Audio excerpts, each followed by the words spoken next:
Good morning. Asigi card ki message yeng minar se ko. Ngasi se ni do kabu banina number se 47 leire aduga akhoi gi color na white color gumba leire ko. Ado khoi first card ki message yeng ase aduga timing of hosa pe yeng ase ko ngasi gi na karamba timing se hoge ha do. Comment se anam banadi loin pai ko ado anam baloin paraga so hadi kitang relate oi the questions gumba hang ko do hadi ai ju khumam khang de ko adu na handaba yaw bane khara samna haiba da hadi paya ton gare kamaina hadi mating pangbiyo kamaina hadi aigi mingonda tuon gibdo aina somju khangba nate aduga midu su khangba nate ataragadi kamaina aina mating pangdori ga adugi poto adagi aina ngamba su nate ko adugi da hadi kitang aina ta isi guidance ne ba aina nuti gi piri sidi hadi tarot sidagi laiba energy se sisina ngasi smaina to biyo ngasi smaina to biyo sigi matam se phaye aduga topa matam da hadi thabaki oiro exam gi oiro natraga any kainoma lakwa matam do khatang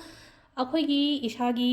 keno hai tare ko aura energy se khatang keno tawna ba hadi positive oina bagi way ne ba se da la ta ise ko hadi sima tawraga hadi aina tawbi ba ko piba kem ta leite ko ngasi phawa da kanam ta gi aina kem tawbi de ko aina guide tawban aina just guidance khara tawbi bane aduga masa masa na tawraga hadi success oyer hai bane ko adu duna hadi kitang wrong kaino da hai tare ko hadi kaino oina lobi da ba hai tare chat khiba do hadi se randana chat khiba do admaina hadi khanbi ganu normal tarot reader khatang ne ko aina ori se hadi tarot reading to ba khatang ne tarot reading sida aina nomagi guide to ba khatang ne ba sida adu health issues lei ba ko pa da hai ba yawe ko yamna serious ko oiba health issue atarga di hadi doctor do ina consult to piyo adugi matang dari aina 7 chakra ke ka piri sidi hakchang sum nungai na bagi pi bane ba hadi particularly adugi damakta hai tare ko hadi ai du serious illness ama leire adu duna hadi si daga phani hai bagi kaino nate ko hadi 7 chakra do ngasai gi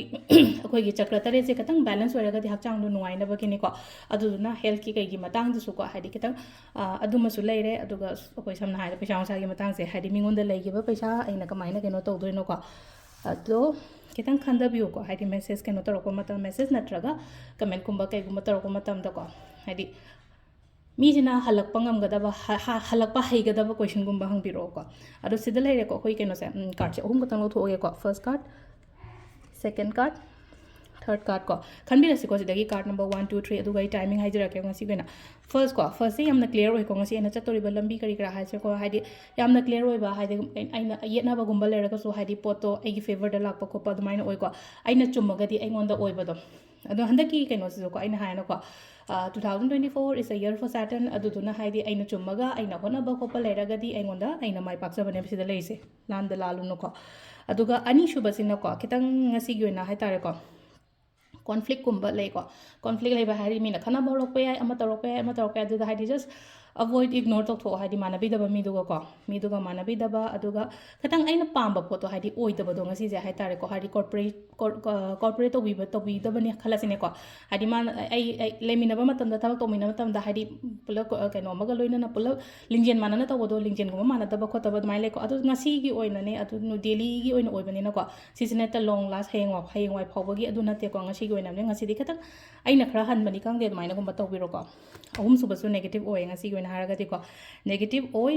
haraga di some kind of hai tare ko kitang emotional level da hai tare ko thawai gum ba nungai ta ba khota ba adum ba le ro ko aduga sometime confusion gum ba ju katang leigani ko aina thabak to matam da confuse chat pa hari ai si tawdara tawroidara habi kitang clarity gum ba leita ba sida no ko ado timing sina ayuk ki pung taruk tagina tare kamini kun phawng leire adagi ni pang kamini fuma thoidena tara phawm leire adagi baro kamini fuma thoidena nungda wairam gi taruk kamini kuma thoi phawng leire ko aduga nungdangina mapan kamini ni fuma thoidena trama thoi kamini kuma thoi phawng leire aduga nungalam dagini ama kamini ama dagina